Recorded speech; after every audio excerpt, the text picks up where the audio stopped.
Steve jobs अपने college के first semester के बाद ड्रॉप आउट हो गया। उसके पास कोई काम नहीं था, जॉब नहीं थी।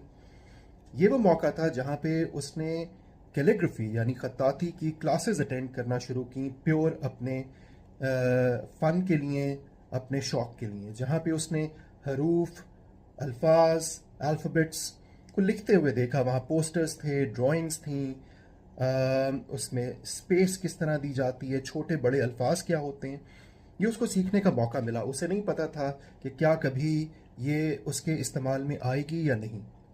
कई साल बाद जब वो आईफोन डिज़ाइन कर रहा था, और by the way Steve jobs मशहूर है अपने परफेक्शनिज्म की वजह से, अपने फ़ोन्स की एप्लीकेशंस, वर्ड्स, उनके फ़ॉन्ट्स के कलर्स की वजह से, उनकी आउटलुक की वजह से। ये वो मौका था जहाँ पे वो जो कैलीग्राफी में उसने सीखा था, वो जो रंगों के साथ खेलना सीखा था, वो जो अल्फाज के